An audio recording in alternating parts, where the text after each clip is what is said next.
देखे, what do you mean by book keeping? एकदम basic question, पहला क्वेश्चन, अकाउंटिंग से पहले की प्रक्रिया को बुक कीपिंग कहते हैं, है ना।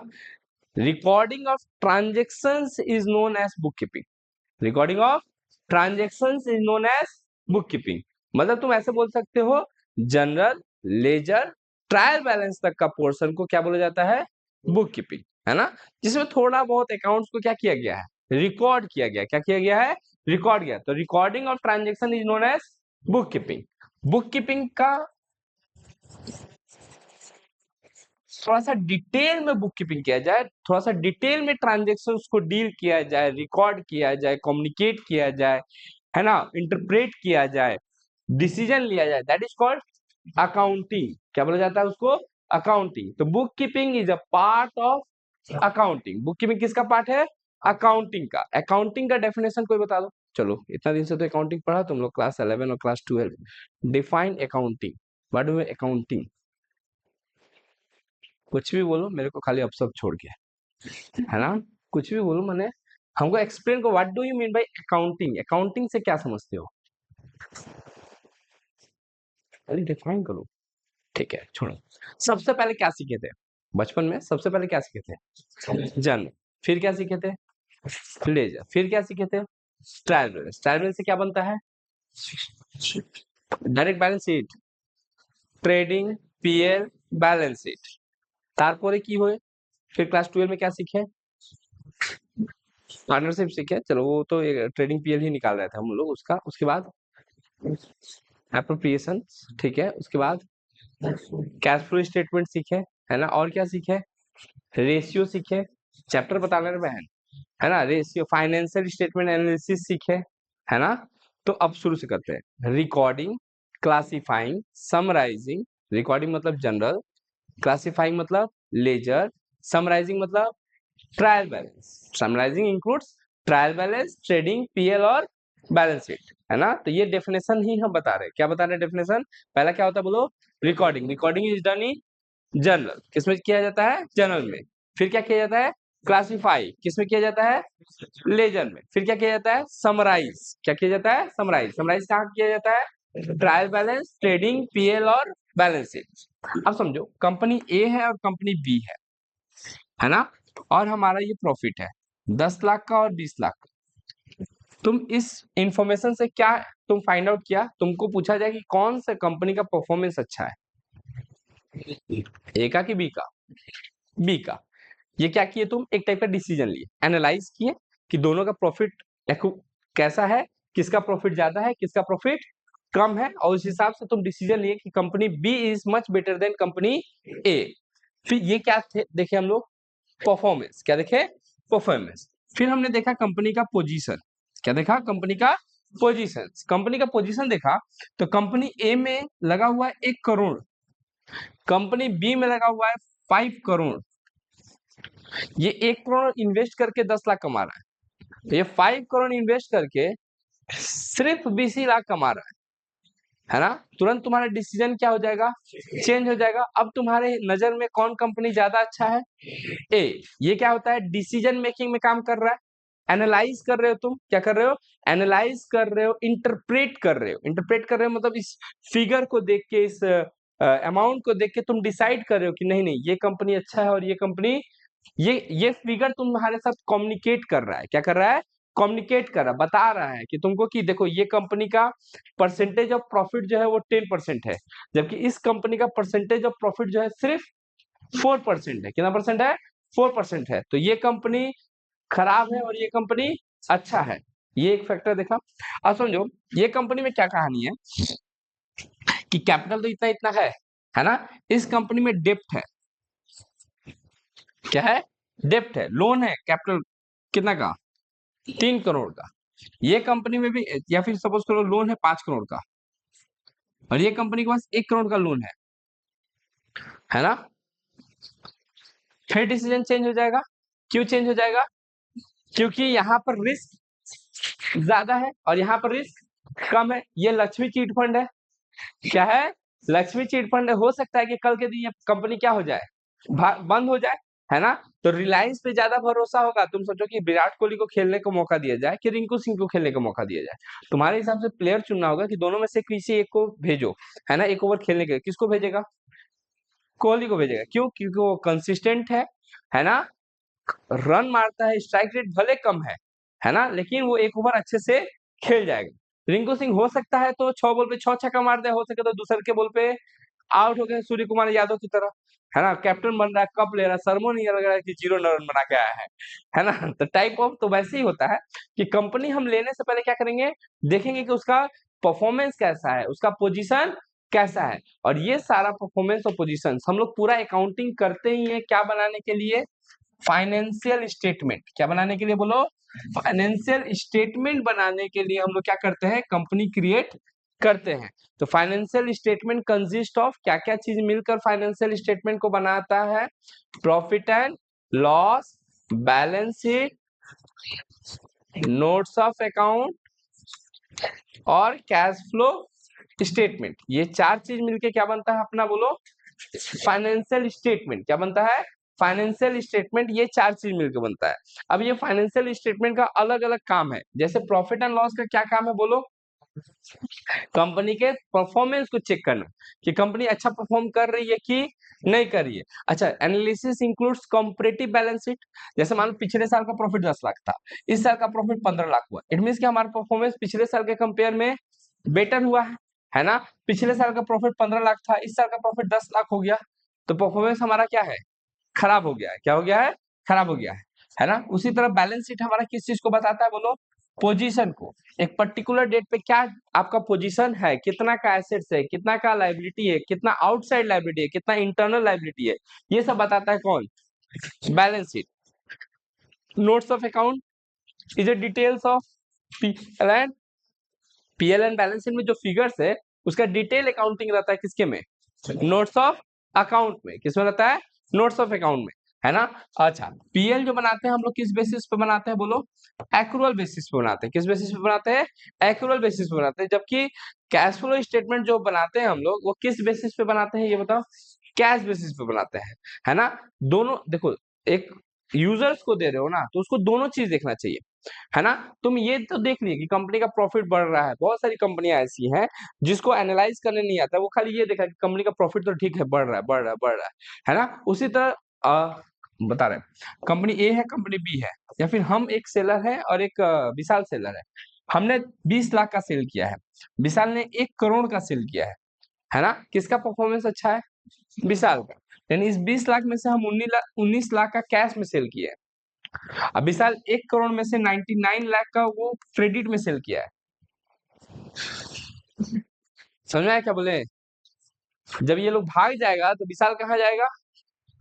समझ में आया? सेल्स हम किए हैं और कैश आया ही नहीं, तो ऐसा सेल्स करके कोई फायदा ही नहीं। तुम अगर उधार का दुकान खोलो कि यहाँ पे सारा सामान उधार में मिलता है, देखो पूरा रिश्ता तुम्हारी दुकान पे क्या कर देगा, भीड़ लगा देगा, है ना। अगले दिन से वो लोग दिखाई नहीं देगा। जिसको भी बिहार जाना होगा पहले तुम्हारे दुकान से होते हुए बिहार जाएगा। क्यों? तुम्हारे दुकान से सामान खरीदा, खरीद के लेके धा, है ना। तो इसीलिए कितना दुकानदार क्या बोलता है कि आज नगद कल उधार, आज नगद। ये बचपन में हम देखे थे ना, ये एक कोटेशन था, आज नगद और कल उधार। हम सोचे कल आएंगे इसके दुकान में। फिर कल आए तो वही लिखा था। जो भी हो, तो इसीलिए हमको जो फाइनेंशियल यूजर्स होता है, how many types of users are there? 2 type का यूजर होता है, internal users and external users. कितने टाइप का यूजर होता है? इंटरनल यूजर्स और हम financial users also known as. इस यूजर का दूसरा नाम क्या है? एजेंट्स। कहाँ से बोला भाई? अच्छा ठीक है, छोड़ो। एक चीज बताओ, what do you mean stakeholder? जैसे स्टेक होल्डर क्या होता है? शेयर होल्डर नहीं, स्टेक होल्डर क्या होता है? जो प्रॉफिट में साथ देता है। जैसे तुम लोग अभी बीए नहीं कर रहा है, बोलो और बोलो। हाँ, any person having any interest in organization is known as stakeholder. कोई भी पर्सन, शेयर होल्डर कौन है? जो मेरा कंपनी का शेयर खरीदा है ना। लेकिन जैसे तुम लोग क्या है, तुम लोग मेरा स्टेक होल्डर है ना। मेरे इंस्टीट्यूट के चलने नहीं चलने से तुम्हारे पढ़ाई पे ऊपर नीचे इफेक्ट पड़ेगा, है ना। या फिर मेरा जो क्रेडिटर है, जैसे एसेंशियल, एसेंशियल का दुकान बंद रहता है तो मेरे को जेरोक्स कराने में क्या होता है, प्रॉब्लम आता है ना। तो वो मेरा क्या है, स्टेक होल्डर है, उसका मेरे बिजनेस में इंटरेस्ट है, मेरे को उसके बिजनेस में क्या है, इंटरेस्ट है। तो इंटरेस्ट जो यूजर्स होते हैं ना, यूजर्स को क्या बोला जाता है, और स्टेक होल्डर क्या बोला जाता है, स्टेक होल्डर, जिसका किसी भी टाइप का कोई इंटरेस्ट है बिजनेस के अंदर में। यूजर्स कितने टाइप के होते हैं, दो टाइप के। कौन कौन से बोलो, इंटरनल यूजर्स और एक्सटर्नल यूजर्स। इंटरनल यूजर और एक्सटर्नल यूजर्स। इंटरनल यूजर्स क्या होता है बोलो, हाँ, इंटरनल यूजर्स कौन होता है बोलो, जो बिजनेस के अंदर में रह के बिजनेस के एक्टिविटी को क्या करते रहता है, चेक करते रहता है, या फिर फाइनेंशियल स्टेटमेंट को चेक करता है, जैसे ऑनर, है ना, सीईओ, डायरेक्टर, मैनेजर, है ना, दे आर द पार्टनर। ये लोग कौन है, इंटरनल यूजर्स। कौन है, internal users. Whereas external users कौन कौन होता है, जो आउटसाइड ऑफ बिजनेस है, बिजनेस के बाहर से रह के बिजनेस के ऊपर में क्या कर रहा है, ध्यान दे रहा है। फॉर एग्जाम्पल,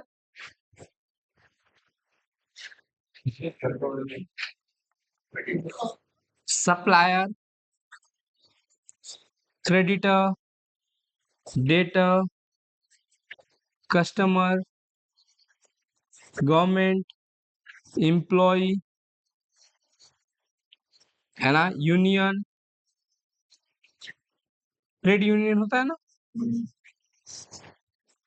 ट्रेड यूनियन, है ना, कॉम्पिटिटर।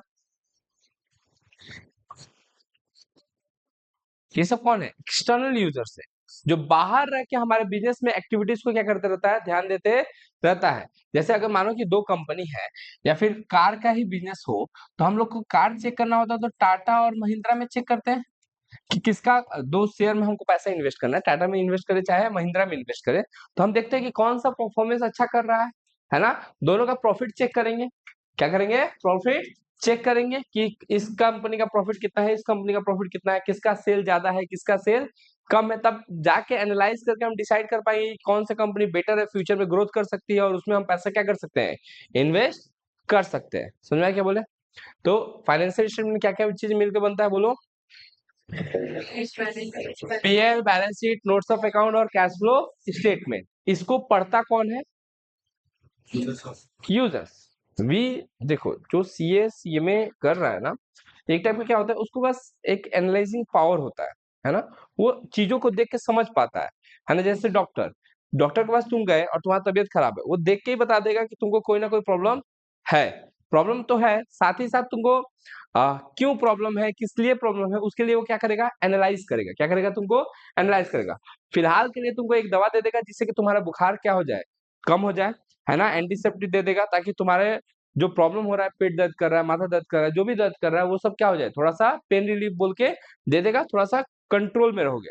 और वो लिख देगा कि एक्सरे करा के लाना, या फिर सोनोग्राफी करा के लाना, और ब्लड टेस्ट करा के लाना, ये सब करके लाएगा।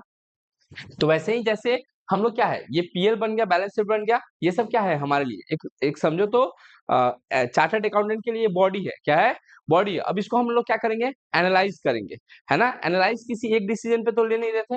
देखो यहाँ पे डिसीजन कुछ और हुआ, यहाँ पे डिसीजन कुछ और हुआ, यहाँ पे डिसीजन कुछ और हुआ, तो एक पर्टिकुलर चीज को तो नहीं होगा, है ना। तो वो क्या करेगा, ब्लड टेस्ट करेगा, फिर जाके क्या जॉन्डिस का चेक करेगा, या फिर सोनोग्राफी चेक करेगा, और सबसे मिलाकर कोई एक डिसीजन पे पहुंचेगा कि या तो तुम्हारे लीवर में प्रॉब्लम है, या तो किडनी फेल है, या फिर तुम्हारा कुछ भी खराब नहीं है, दिमाग खराब हुआ है ना, है ना। या तो नींद पूरा नहीं हो रहा है, इसलिए तुम्हारा ऐसा प्रॉब्लम क्रिएट हो रहा है। तो वो एक डिसीजन लेगा कब, पूरा एनालाइज करने के बाद। तो वो लोग एनालाइज करता है ह्यूमन बॉडी को, और वी द चार्टर्ड अकाउंटेंट या फिर सीएमए, हम लोग एनालाइज करते हैं किसको, फाइनेंशियल स्टेटमेंट को। किसको एनालाइज करते हैं, फाइनेंशियल स्टेटमेंट को। चलेगा यहाँ तक। फाइनेंशियल स्टेटमेंट क्या क्या चीज मिलकर बनता है बोलो, profit and loss, balance sheet, cash flow statement and notes of account.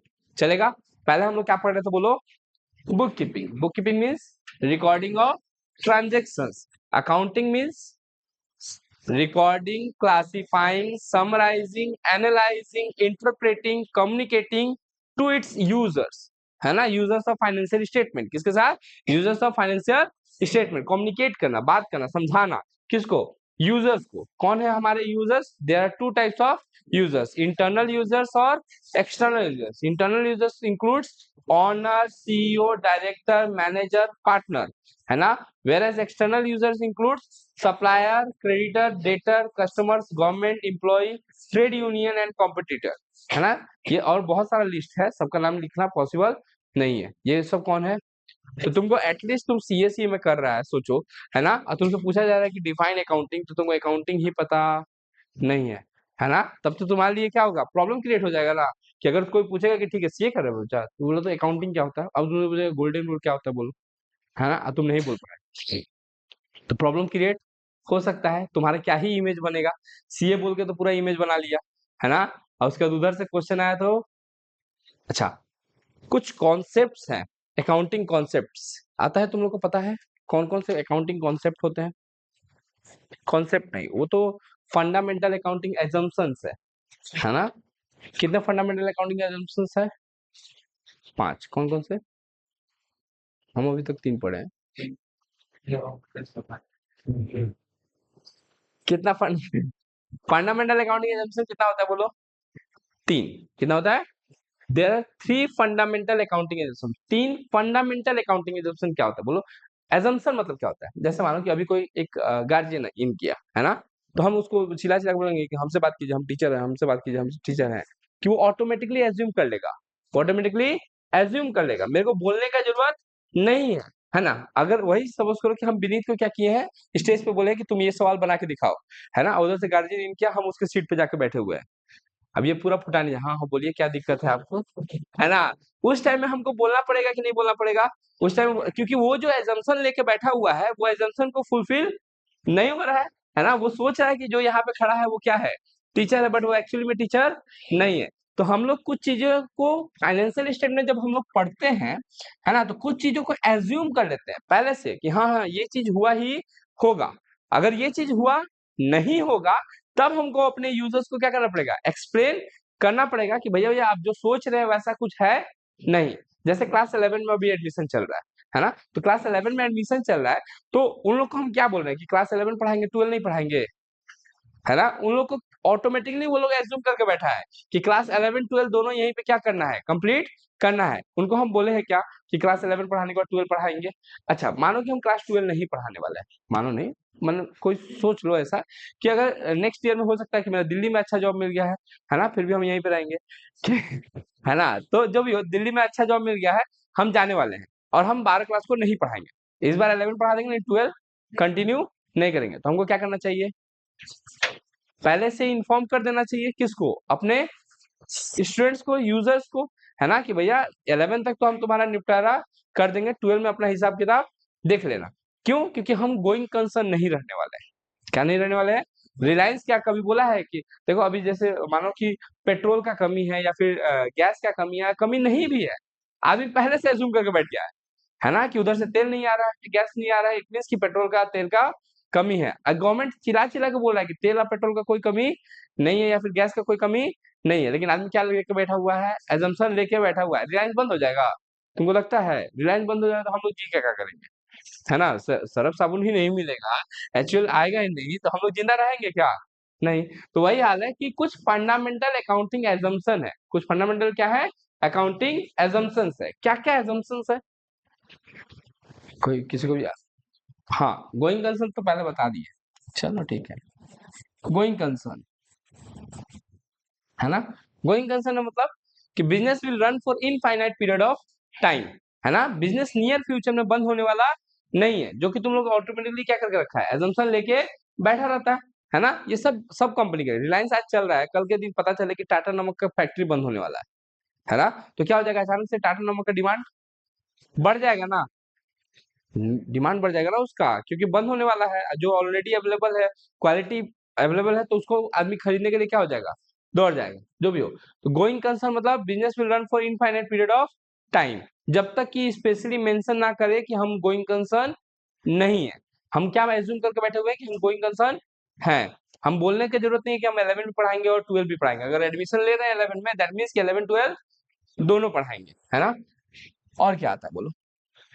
जैसे नॉर्मली क्लास 12 में जब तुम लोग था, है ना, और तुम लोग का बैच होता था ट्यूसडे, थर्सडे और सैटरडे, है ना, और हम कुछ भी मैसेज नहीं किए, तुम क्या करके बैठा हुआ था, एज्यूम करके बैठा हुआ था। क्या करके बैठा हुआ था कि लास्ट ट्यूसडे को क्लास हुआ था और ऑटोमेटिकली कब क्लास होगा, थर्सडे को क्लास होगा, फिर कब क्लास होगा, सैटरडे को क्लास होगा। इसके लिए हमको बार बार बोलने का जरूरत नहीं था। हाँ, कभी बाई चांस मानो टाइम मेरे को चेंज करना हुआ तो तुम लोग अपने से मिल जाएगा क्या इन्फॉर्मेशन तुमको।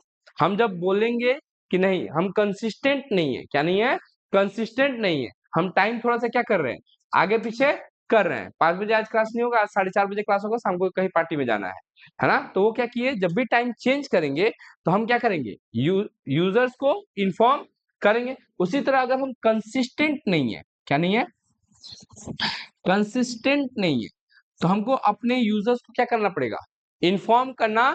अगर कंसिस्टेंट है तो हम मैसेज नहीं भी किए तो चलेगा, है ना। तो ऑटोमेटिकली एज्यूम कर लोगे कि इतने बजे क्लास है। जब चेंज करेंगे तब हमको बताना पड़ेगा।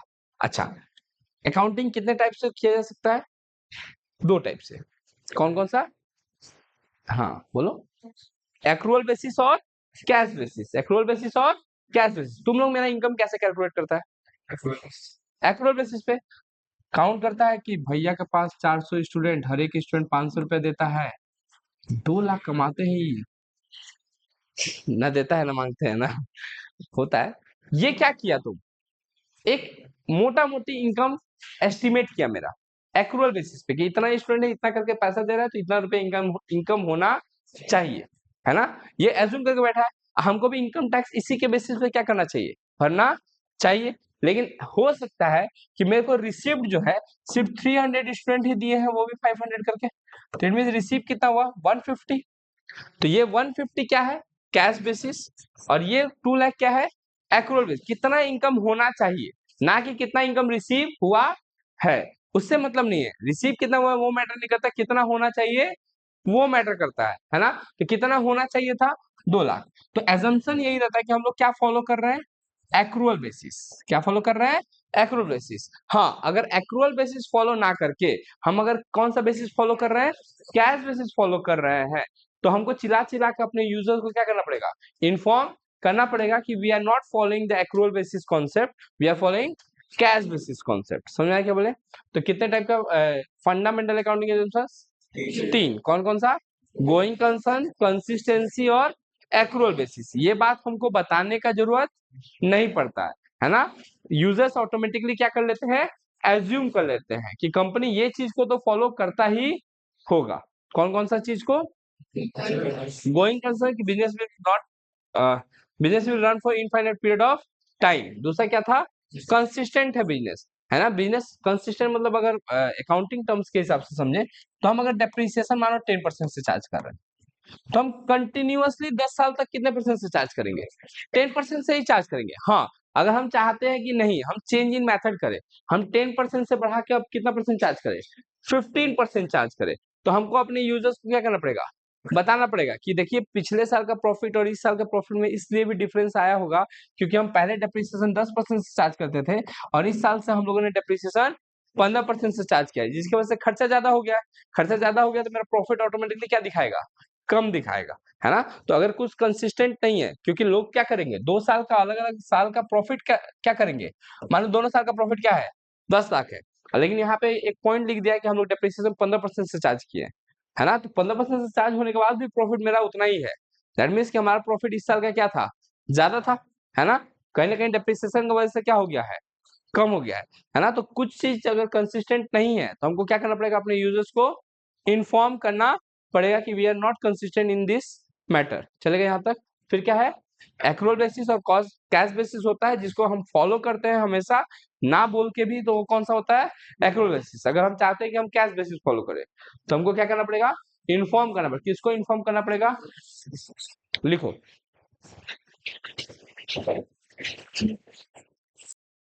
देखो, book keeping is the process of recording financial transaction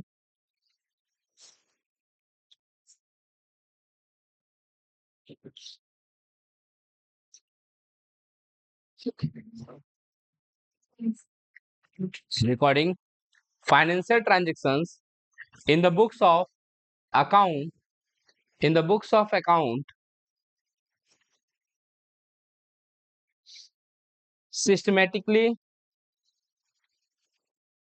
and accurately.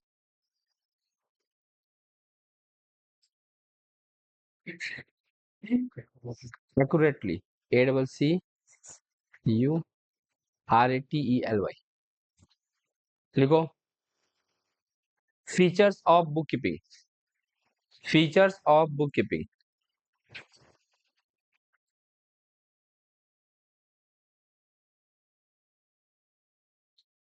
It is a part of accounting. It is a part of accounting.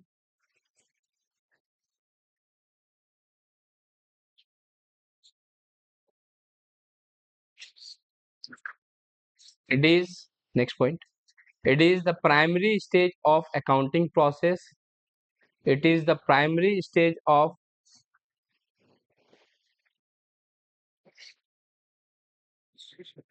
primary stage of accounting process. Primary stage of accounting process. It concerned with recording of transaction.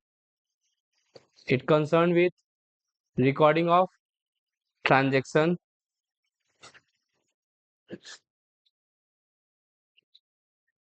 So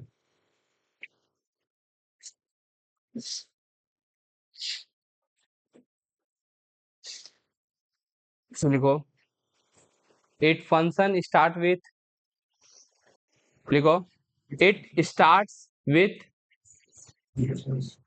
हाँ एक ही बात है its function start with identification of transaction.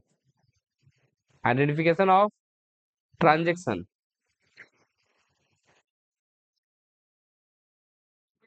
It ends with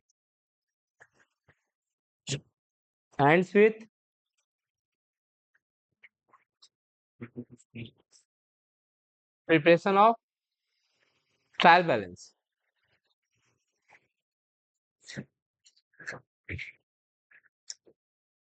Preparation of trial balance. If you look next, features of sorry, it is a mixture of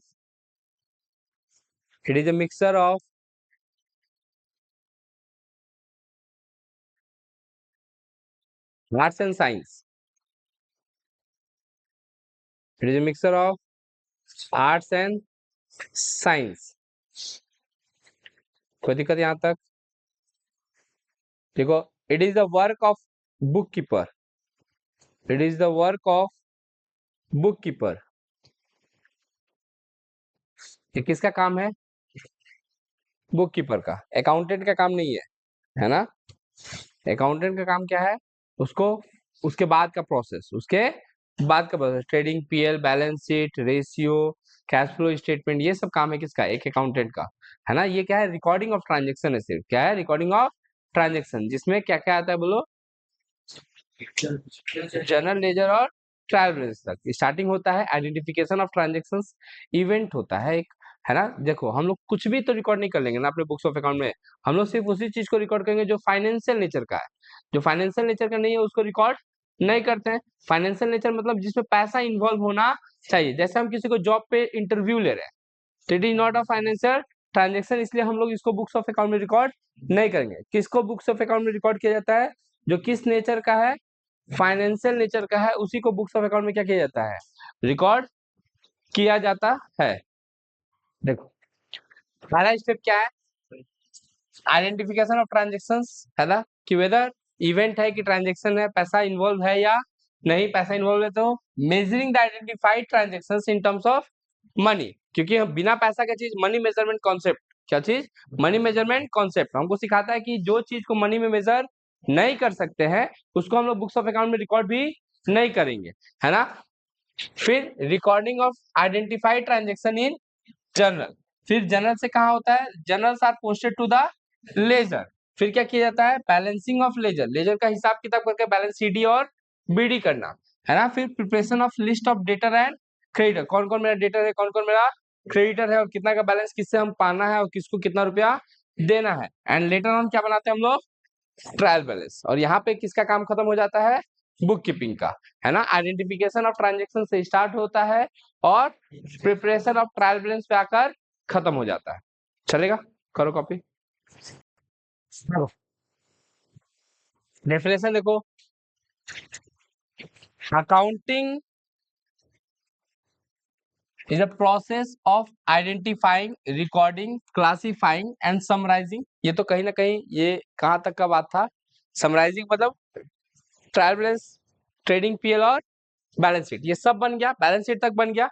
the financial transactions of an organisation, किसका, organisation का financial transaction किस लिए करते हैं, for communicating, communicating means what, बात कर रहा था ना अभी, बताया ना, प्रॉफिट ज्यादा होगा तो परफॉर्मेंस अच्छा है, प्रॉफिट कम होगा तो फाइनेंशियल स्टेटमेंट कम्युनिकेट कर रहा है, क्या कर रहा है, कम्युनिकेट कर रहा है accounting information to the interested party, interested party को ही हम लोग प्यार से क्या बोल रहे हैं, यूजर्स, क्या बोल रहे हैं, यूजर्स, है ना। After analysing and interpreting the financial result and financial position, financial result मतलब profit and loss, financial position मतलब balance sheet of the organisation, है ना।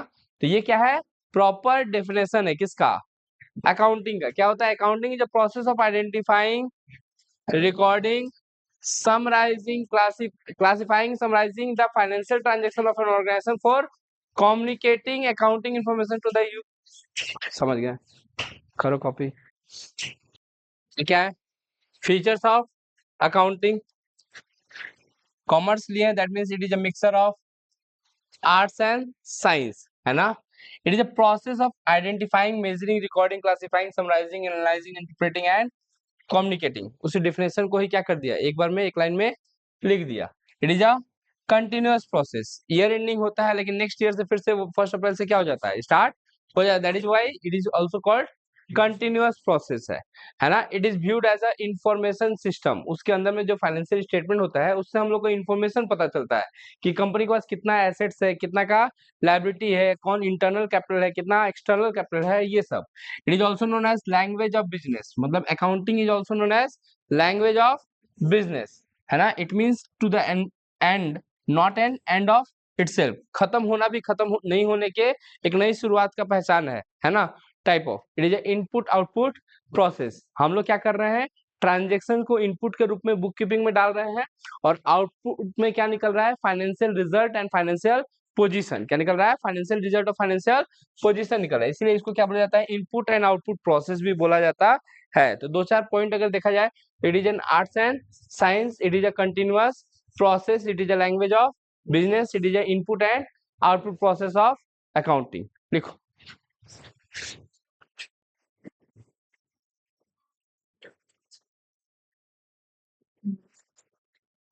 ये वाला जो डिफरेंस है ना बहुत बार पूछता है,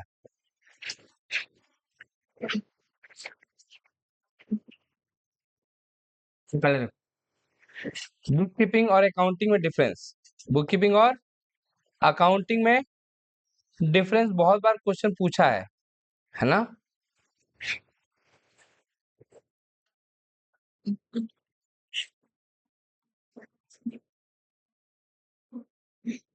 सिंपल सिंपल से याद करो, कोई भी पॉइंट हम बता रहे हैं, कौन कौन से याद करोगे।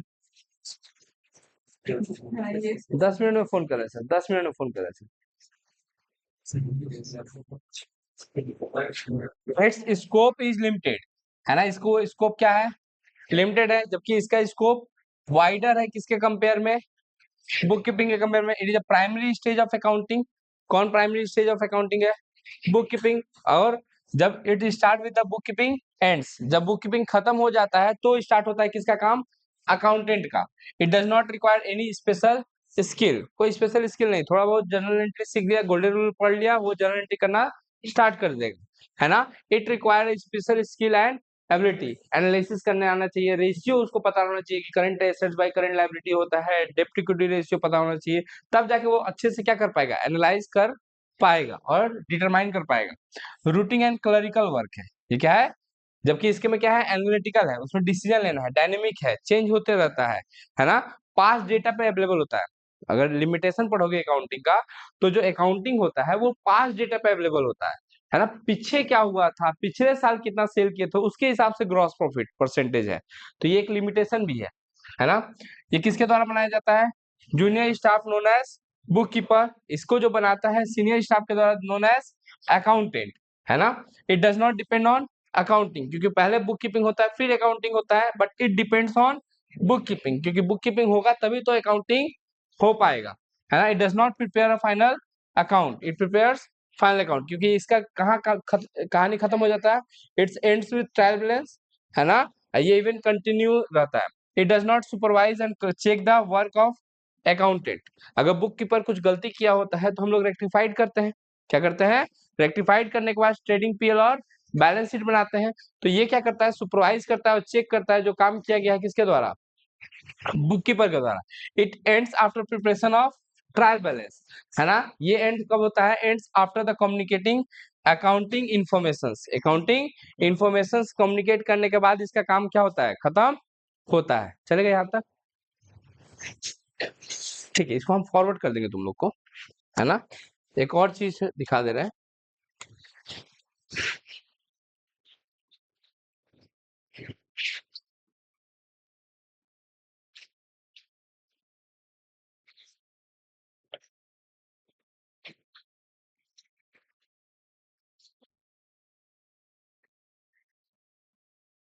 ये रहा यूजर्स ऑफ अकाउंटिंग इंफॉर्मेशंस, है ना।